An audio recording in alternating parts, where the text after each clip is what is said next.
Thank you so much for joining us today. We'll go ahead and get started. We have a great opportunity today to learn about careers in the skilled trade fields. On behalf of the Iowa Intermediary Network, let's meet our panelists that are joining us. Our first panelist.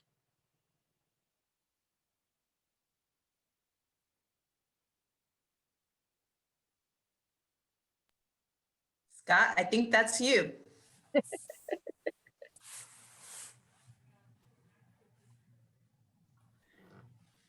Why don't you move on? It looks like he might have got kicked out. All right, we maybe have some technical difficulties. We'll go to our second panelist for today, Randy. Hi, everybody. I'm Randy Malone. I'm the apprenticeship director for the Plumbing, Heating, Cooling, and Contractors of Iowa. I know I look like your stereotypical plumber. I am not a plumber. I am the director of the program, so I manage all of our students. So we have 200 plumbing and HVAC students in our program. And we are a non-union program with participating companies all across Iowa. We're really excited to be here. Thank you so much. Our third panelist for today. Hi, Michelle Ashline, Turner Construction, Workforce Development Manager. My job at Turner is to make connections for skilled trades careers across the board, starting with you, high school student. Glad to be here. Thank you so much. And our final panelist joining us today. Hi everyone, I'm Steph Reed and I am a home builder here in the Des Moines Metro. A little bit about myself is I grew up believing girls could do anything they wanted to do. However, society didn't necessarily say the same thing. I grew up sanding walls and hanging wallpaper with my father and doing drywall.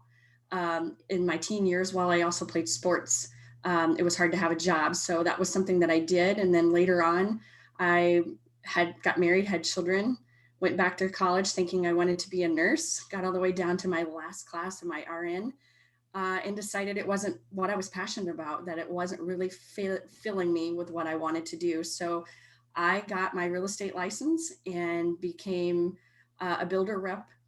Through that, started selling houses and remembered what I loved so much about being a teenager with my father and the skilled trades.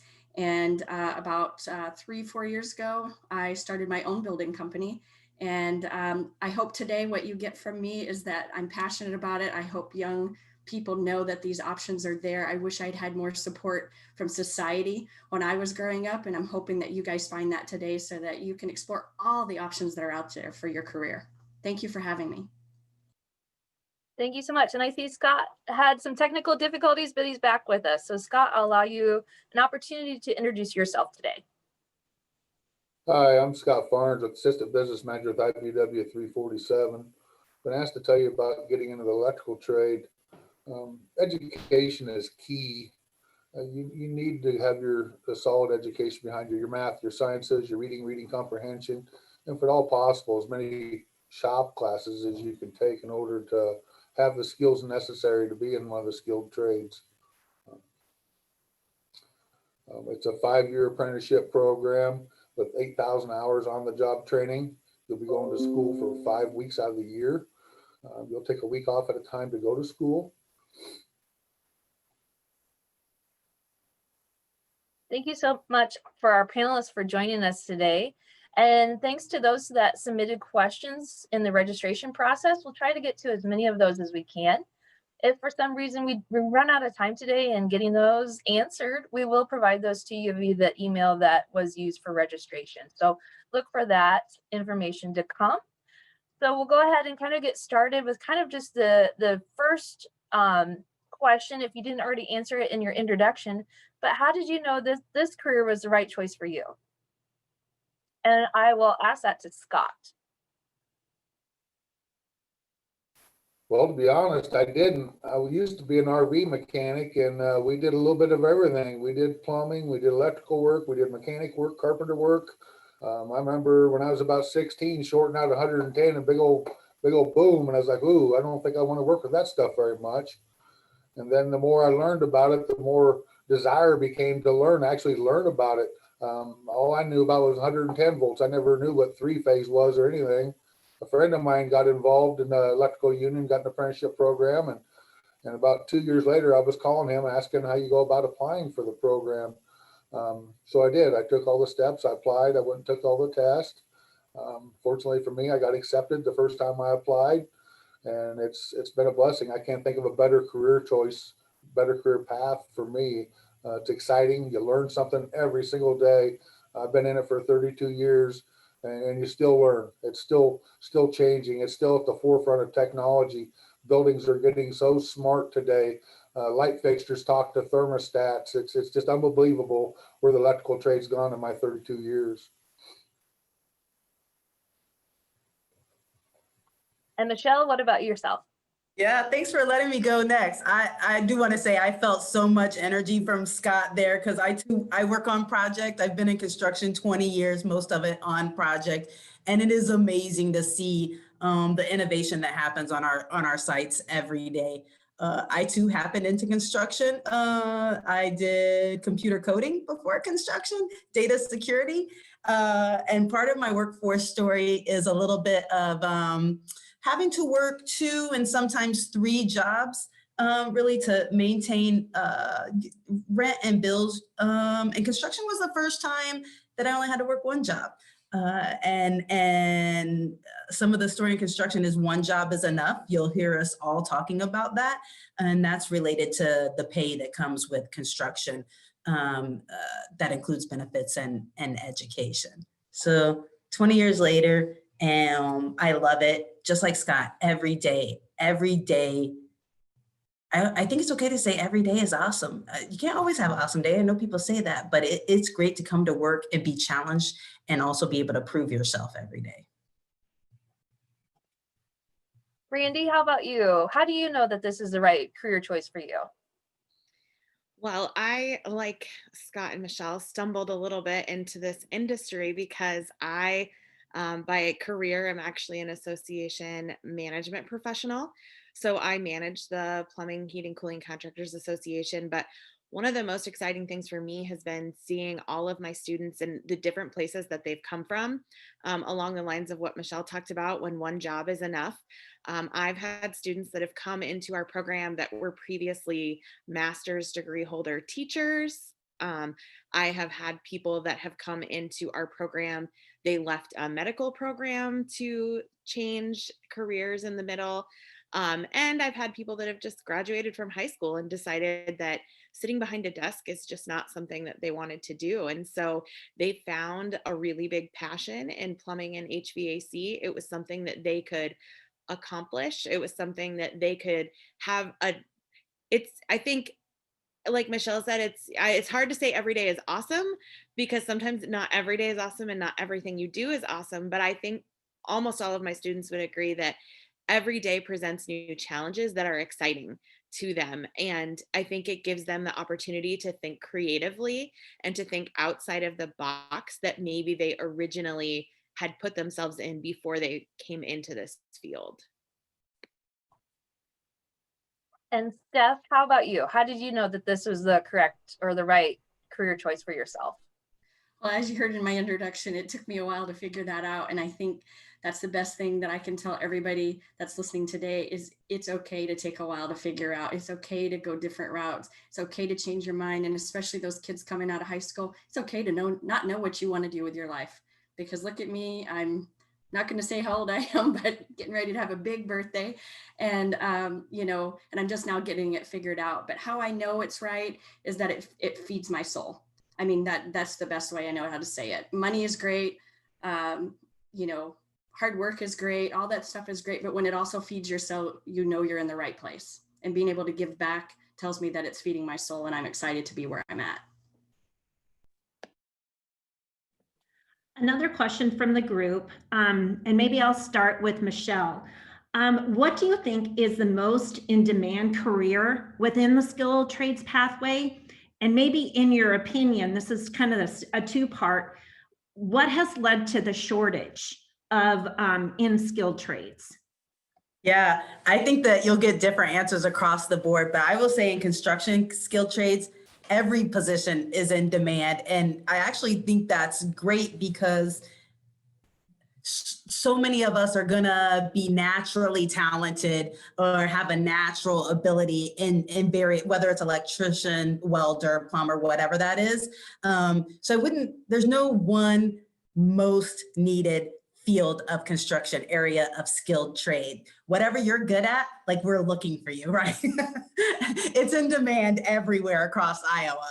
And when we talk about the shortage, again, we'll probably get a few different answers across the board, but I would say that in Iowa, we haven't experienced the construction boom that we're currently experiencing. There's $1 billion worth of work going on through Iowa right now, a lot of it happening here in central Iowa. And I would say that's the big piece of it. Some of my friends will speak to some other pieces, but there's just a lot. Iowa's growing so much, right? If you listen to the news, they'll tell you that your small town grew by 7,000 people this year, right? And that's happening throughout all of Iowa, and building is playing a part of that. Awesome. I see Randy shaking her head. So I'm gonna go to you, Randy. Sure. Like Michelle said, you're going to get a different answer probably from each of us as far as which one is in shortage the most. Because I will tell you, plumbing and HVAC careers are 100% in need of more workers. And it is true, though, I think it's across the board as far as skilled trades. And, you know, one thing we talk a lot about when I go to high schools and when I visit is that we have spent a really long time telling our students that college is the best and only option, right? 4-year college, 2-year college. And it is not to say that those are not great options, because they are. I'm a 4-year college graduate. I went to college, but they're not the only option. And I think that one thing that has really shifted is that the trades are very different probably than they were back then, when people were really saying, oh, go to college, because otherwise you're not really getting an education. And I would say that, you know, one of the big changes now is that every apprenticeship program I know has an academic component, and you spend time studying, you spend time working on books. It's not that you're not learning. It's not that you're not gaining that knowledge. It's just coming about it in a different way. And so I think that's one of the reasons probably why we've seen a little bit of a shortage, because we've been directing, you know, it's interesting because we didn't find a good balance. We just all of a sudden were like, everyone do this. And then everyone did. And now we're like, wait, come back. We need more of you on this side. And I think, you know, the shortage, one of the things too, is that we have a large population of baby boomers in Iowa. And a lot of those people are retiring, and they're leaving fields like plumbing and HVAC. And so they're leaving big gaps in companies that have had these great experienced workers for 20, 30 years. And now they're saying, oh, these guys want to retire. They want to move somewhere warm. We really have to find a way to replace all of this talent. And so I think that's one of the big reasons for our shortage here as well. Steph, do you want to tackle that question next? Sure. I completely agree with everything, obviously, that's been said here so far, and especially, you know, about telling kids that college is the only way to go. You know, I have 3 kids that just recently finished up college. I got 2 still finishing up college. And it was really important for me to let them know that there were other options. They get to choose. And I think for me, the biggest things are exposure and opportunities. If the kids don't know about it, if adults don't even know about it, how do you expect us to fill that gap? You know, so on top of, you know, everything else, make sure they know about it by exposing them to it at an early age. So that way the schools can also start participating in it too, by getting the shop classes back, offering classes that go along the lines of, in case they want to be entrepreneurs, as opposed to everybody going to college. So that to me is what I would add to that. And Scott, your insight, please. I would agree with everything that's been said wholeheartedly. All the skilled trades have shortages, some of them more so than others.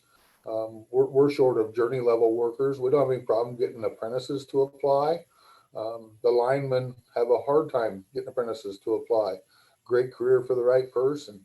The reason why, I honestly feel like the schools pushed everybody to the 4-year degrees, got rid of all the shop classes. They made it seem like it was horrible if you didn't go to college. You know, there is great careers out there in the skilled trades that pay just as much or more than going to college. And they're excellent career choices for the right people that don't want to, that don't want to go to college and don't want that debt. We get people every year that come in with huge amounts of debt with degrees, and they're starting all over as brand new first year apprentices. And boy, they wish they would have done it sooner. I can tell you that much. So We'll kind of follow up on that avenue as we talk about high school, and maybe what classes can they take in high school to prepare them for a career in the skilled trades field. And we'll kind of go back to you, Scott, and what in your expertise would you recommend, what kind of classes would you suggest that they take during high school? Well, believe it or not, it's about the same things to go to college.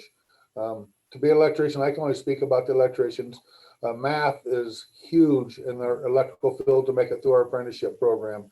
You've got to be very, very proficient at a minimum of algebra, preferably with some geometry in there. Electrical is all math. Believe it or not, it's 100% math in order to figure out electrical circuits and everything else. So math is huge. The sciences, they're big. They'll help you a lot. And reading comprehension. To be in construction, you got to be able to look at a set of plans in one dimension and figure out what that owner wants. Figure out where everything goes. You've got to be able to read spec books, and again, it's all reading and reading comprehension. You've got to really understand what you're reading and understand it. It's huge. And then the shop classes. We need people that know how to work with their hands. Electricians use, believe it or not, almost every power tool made. It's really pretty unbelievable the amount of different tools that electricians get exposed to on a daily basis. And we need you to be able to work with your hands. All right, how about you, Michelle? What classes should they take in high school to help prepare them? All of them. I want to piggyback off of what Scott said, because I feel like 90% of us in math class in high school are saying, I'm never going to use this in the real world, when in fact you will, especially if you're interested in a career in the skilled trades. And I was thinking about, like, what do I do if I have a specific path in mind? What class can I take? Outside of having some specific math classes, I would take all of the classes that are available to you, especially the shop class that's going to include some measurement. But we know all of our high schools don't have a shop class or even a welding class if we were looking at that. Comprehension, like so much. Surprising what a big deal that is when you get to the next step, what a big deal that is when you get out of high school. So I just really pay attention in every class, because all of those matter once you graduate and are going to the next step. How about you, Randy? Any other thoughts on classes to prepare them? Yeah, I hate to do this to you guys, but again, with the math, it just is what it is. If you think about how your school has plumbing systems and HVAC systems, those have to turn at different angles to fit inside your building. And if they don't, you're going to have a horrible mess in a really cold building. And so math is important, because you have to, especially in those design phases, be able to figure out where all of those things should go and how the airflow and the water pressure. And so as much as it pains me to say it, because I am with you, math in high school, I was like, why would I ever need this? But the fact is, you probably do if you're going to go into the skilled trades. And I would say, along the same lines, anything you can do that's hands-on, anything that provides you the opportunity to work with tools or new techniques, those are great. In the plumbing and HVAC fields, another thing I would say is that probably some version of a communications class, because we go into people's homes, we repair, we do a lot of work with builders and contractors. And so it's really important for you to have effective communication skills. You can't text your homeowner and say from the basement and be like, oh, I fixed your furnace. You actually have to communicate that to them. And so it's really important to be able to articulate that in a way that they effectively understand. I just want to say that I just figured out that math teachers make the world go round. Go math teachers. All right, and Steph, what about you? What school classes, classroom instruction, what should students take in high school to prepare them? Well, obviously, everything that's already been said is very important. I agree completely with the communications. Obviously, math's real important, but I'm here to talk to the kid that's like me, that math is a struggle. Math was not my thing. I'm gifted at a lot of things, but math wasn't the one that God blessed me with. So naturally, I married an accountant. Just kidding. He really is an accountant, but that's not why I married him. It just happened to be that he accentuates my weakness and makes it a strength. But obviously, don't give up if you're not good at math. Okay, I think that's the big thing I want to push out there right now, because math is important, but you'll learn as you go, and you will get it figured out. Don't let it stop you, I guess, is my big thing, any more than you would let it stop you from pursuing your dreams to be a doctor or a lawyer or an accountant or whatever. You know, give it a try, go through it. That's what tutors are for, all those things. You'll get through it. You'll be okay. I think the big things that I would say is check with your local junior colleges. A lot of them will offer classes that are kind of introductions into our skilled trades world. I'm going to use my son as an example. He wanted to be an architect, but while he was in high school, he got accepted into the architectural design technologies degree program or whatever. And he started doing that in high school. And instead of going on to be an architect and taking 5 more years of school and hoping and praying he actually gets in, because it's so tough to get in, he now draws my floor plans for my homes. And so he gets to work under an architect. So he's an architect's assistant, making really great money. He just bought his first house. He just turned 25, just bought his first house on his own. He's doing all these things himself, and he took a little bit different path than he thought he was going to take, but he's still finding the fulfillment and excitement in doing what he thought he always wanted to do. So check with your junior colleges, see what kind of opportunities are there that they may be offering to you while you're in high school. Sometimes they're paid for, sometimes they're not. I can't testify to that. I just know what it was like for him. And a lot of those classes, if they don't offer them at the high schools, sometimes they'll pay for them or they'll be free to you. But again, that depends on which classes they are. So those are the things that I would bring up, you know, for kids. Is it okay for me to, I want to reiterate what Steph said, and I'm just so glad that she said, don't let what you don't feel like you're good at deter you from getting to the next step, because skilled trades is all about earn while you learn. And you don't come here being a master at anything. You learn it on the job. If you have an interest, the space is for you. You don't have, again, you don't have to have mastered all of those things before you come here. And I think that's what's sweet about skilled trades, that we're ready for you wherever you're at in your, I guess we'll call it education experience. And just so you know, with things like math, sometimes for me, it's the hands-on that actually help with the math. So it kind of makes the math make sense. So remember that that's part of the skilled trades, and what it's all about is connecting the two. Sometimes there's a disconnect in people like myself of those things, but once I do it hands-on, all of a sudden it's like, oh, I get this math. Why was this so hard? Because it got put in a context that I could understand and made it easy for me. Those are great advice for students, and most students will recognize those college classes as dual enrollment or dual credit classes at the local community colleges. So definitely, you know, talk to your counselor, school counselor, and help find that pathway into your community college. We are running kind of low on time, so I might just pin this to a couple of you. So I'm a 16-year-old. How do I find out information about a program when I need to be 18 to start it? I'm going to look at Scott. I'm going to have you answer that question first.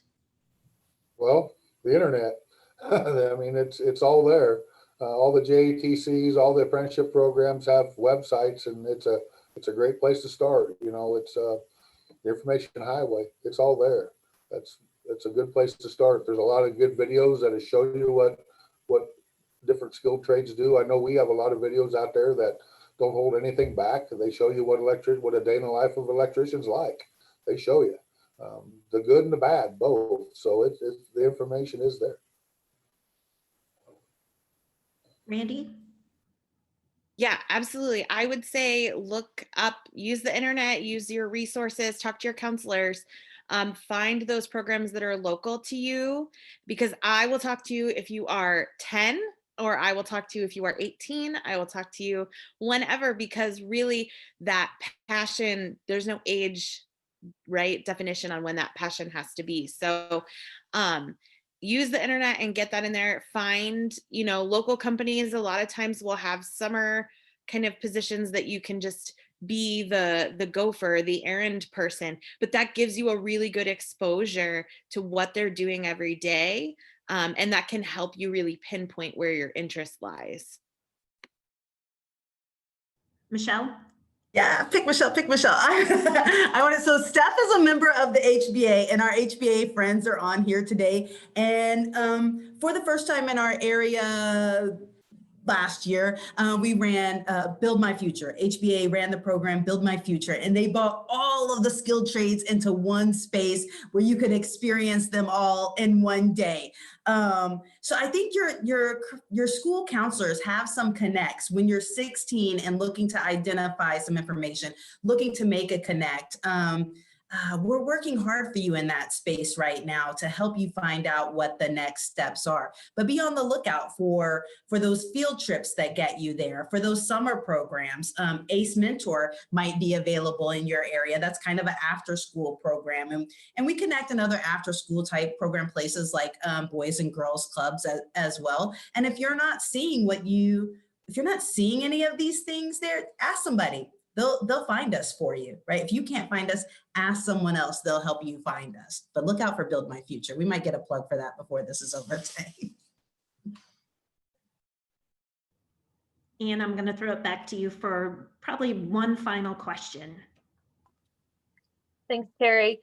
All right, we all have heard a lot of myths about taking a career or having a career in the skilled trades field. I want to close out this opportunity that we've had today with allowing you to break or bust that myth. What is one myth about a career in the skilled trades that you would like to bust? And I'll start with Michelle. Thank you for starting with me. One myth in the skilled trades.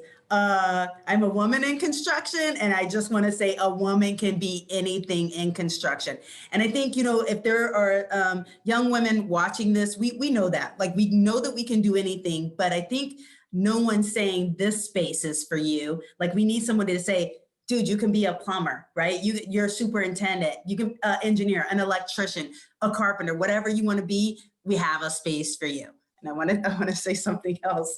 Like, I think sometimes when our parents think about construction, they think, oh, it's hard on your knees, it's hard on your back. So many of the innovations that have come into construction today help us live healthier, safer lives. On my project, Everything on Wheels, that's going to save your back and your knees. So I just, some of those things. Construction is going to be dangerous. These are the things that you're working with electricity. If you're an electrician, those are things you have to be cautious of. But we have made a lot of innovations to make this not your grandpa's construction site. All right, Scott, is there a myth that you would like to take the time to bust today? Well, what Michelle said is 100% true. I mean, it's construction is for everyone that would have a passion for it.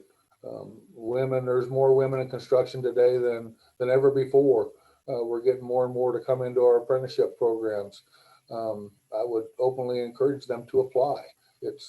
That's probably the single biggest myth I think about construction, is that it's not for women, and for women it is. If you have a passion for it, by all means pursue it. All right, Steph, throw it to you. Yeah, I'm going to echo on that. Jobs are genderless, period. There's nothing anyone has to do because they're a guy or a girl. There's nothing they can't do because they're a guy or a girl. They're genderless. And the biggest myth, the second biggest myth, in my opinion, where it comes to the skilled trades, is that it's a last chance opportunity career. You've never, you've got to be that because you couldn't be anything else. That's baloney. Nope. Not true. It can be your first choice, and you can love every minute of it and be just as fulfilled and excited as the doctor or the nurse or the accountant or anybody else. So don't ever let anybody tell you it's a last chance opportunity. It is your opportunity if you want it. And Randy? Yeah, piggybacking off of what Steph said, I was going to say that I think the biggest myth still, in spite of all of the information that we have out there, is that somehow the trades are less than what you get if you go to college, that you having a career in the trades somehow makes you less than, you weren't good enough to be that doctor or that lawyer. But I'm gonna tell you right now that that is 100% not true. And there's a ton of job security. We haven't talked a lot about that, but there's a lot of job security in the trades that you don't necessarily find in some other industries.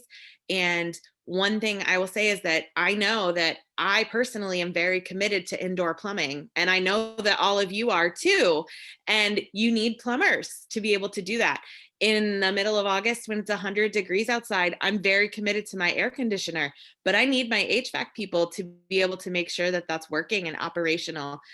Because the first phone call when one of those things breaks is, I got to find somebody that can fix this, right? And so you can be that person. It's not a less than situation. It's just different, and that's okay. And like I told you before, I went to 4-year school, and probably most of my apprentices make more money than I do. So there you go. Can I say one last thing? I just wanted to say, kind of on her topic there, that you can do some pretty incredible stuff here. And what's the worst that's going to happen to you parents out there, to you kids out there, that your parents are really talking about college, and that may be your route, and that's wonderful. We're here to help everybody do what they're passionate about. But what happens if you go the skilled trades route first? You wind up with a skill you can use for the rest of your life and make money doing it. Bottom line. So there's nothing to lose, in my opinion. Awesome. Such great information. We're going to close out with a little recap. We've heard segments about the Build My Future event that was hosted in 2019. Fingers crossed for 2021. But we'll close out with that. We didn't get to all of our questions. Thank you so much for everybody joining us today. We will get those answered to you and sent via the email. Please don't forget about that survey link that was also in the registration confirmation that you got for the Zoom login information for today. Please have the opportunity for your students and the educators to complete that survey to help us out. And if I can show this recap to you real quick. And thank you so much for joining us.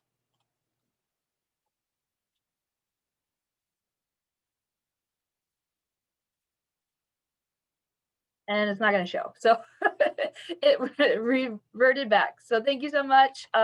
We will send the link to those videos as well in the follow-up email. Thank you so much.